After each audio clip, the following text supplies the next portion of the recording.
Buraxılışımız davam edir. Regionun ən böyük rayonu Kəlbəcər təbiətini, gözəlliyini qoruyub saxlasa da işğalda qaldığı 27 ildə yerlə yeksan edilib.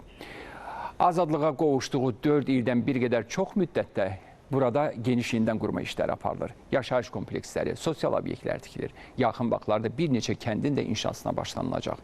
Əməkdaşlarımızın hazırladığı reportajda 2 aprel Kəlbəcərin işğal günündən deyil, dirçəlişindən danışılır.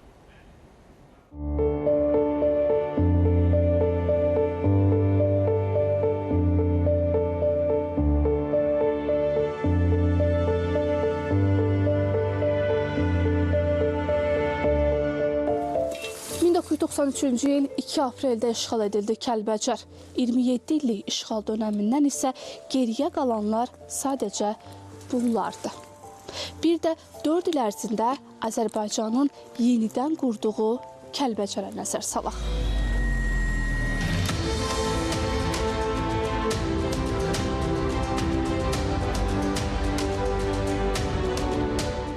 Şəhər, qəsəbə və kəndlər yenidən qurulur. Yeni yaşayış məhəllələri, binaların, məktəb, xəstəxana kimi sosial obyektlərin tikintisi aparılır.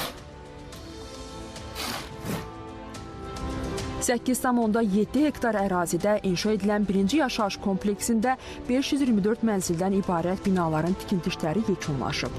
Son tamamlanma işləri gedir. 1,76 hektar ərazini əhatə edən ikinci yaşayış kompleksində isə 160 mənzil inşa ediləcək. Hazırda layihələndirmə işləri gedir. İndi tikdiyimiz 4 mərtəbəli binalarda 3 bloklu və hər blok liftlə təchiz olunmuşdur. Onların 4 mərtəbəsi yaşayış üçün nəzərdə tutulub, alt qaraj hissəsi isə avtomobil dayanacağı ilə təchiz olunmuşdur. Qaz, su, işıq təchiz olunmuşdur, kombilərdə istilik sisteminə xidmət edəcəkdir. Ocaqlara söndürülən Kəlbəcər sakinləri qısa zamandan sonra yurd yuvalarında yenidən çıraqlar yandıracaqlar. Yenidən körpə səsləri eşidiləcək. Balacalar Kəlbəcər məktəblərində təhsil alacaqlar. Bunun üçün zəruri şərait yaradılır. Kəlbəcər şəhər təhsil kompleksi inşa edilir. Kompleksə 528 şagirdlik orta məktəb və 80 yerlik uşaq bağçası, 7 peşə təhsili üzrə emalatxana və 70 yerlik yataqxana aiddir. Tikinti işlərinin isə növbəti ildə tamamlanması gözlənilir. Kəlbəcərdə bir sıra sosial obyektlərin inşası davam edir.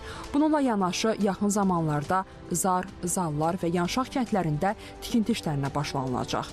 İstisu qəsəbəsində isə 159 fərdi yaşayış evinin inşası nəzərdə tutulub. Bir sözlə, yenidən dirçələn Kəlbəcərə həyat qayıdır. Ayşən Cümşüdova, Elvin Qəhrəmanov, Şahnun Qasımova, ASTV xəbər.